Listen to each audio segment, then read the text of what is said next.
The purpose of the advanced training is to create like a correlation between our mind and our breathing.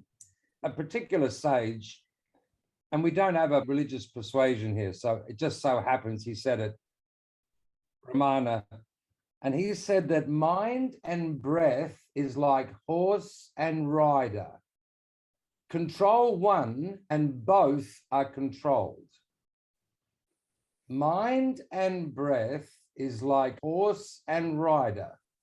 Control one and both are controlled.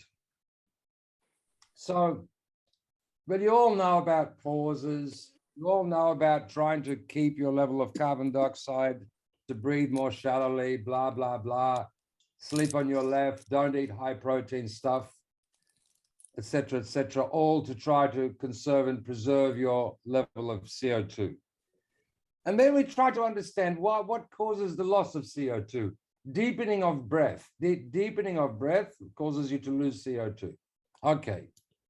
And what deepens the breath? Well, exertion, poisoning, cleansing reactions, overeating, and so forth. But one thing which also causes the breath to deepen and causes overbreathing is conflict, mental conflict, where there's a confliction, where there's a disagreement, where you're in a state where you are conflicted or somehow disturbed. Okay, so that's like one part. And then if you look at brain physiology a little bit, there's some disagreement in the brain, there's a conflict. That leads to tightening of the diaphragm, and that leads to the breathing deepening.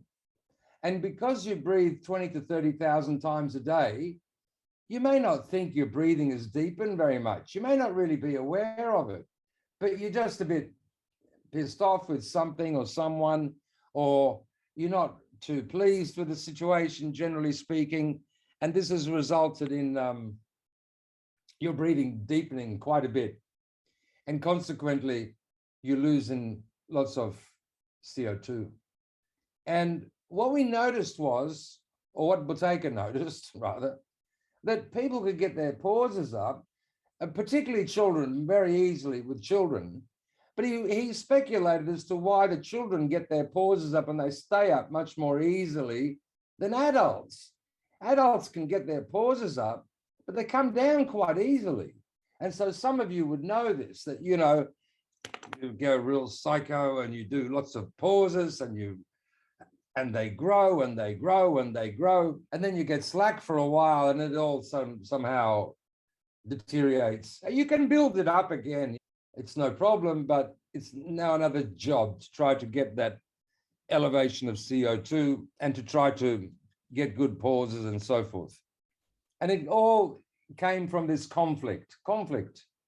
So it's not something which is really promoted too much, because it's a bit arrogant and it's a bit improper to say somebody who's suffering with angina pectoris or with asthma and they need Ventolin and they use nebulizer, or they have real symptoms in the body. You can't really say to such people, you know, like, it's in your head. That's maybe where the problem started, but it developed from there on over a long time, and somehow it exerted some influence over the organism. And now you get the physical manifestation. So the whole point of this advanced work is to develop some mental practices that we follow in order to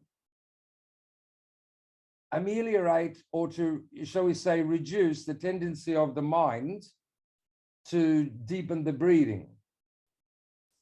That's the point of the advanced training, because conflict, and it's the most peculiar thing, the first thing to respond to a conflict, a mental conflict, which is just basically something you don't agree with, that's all.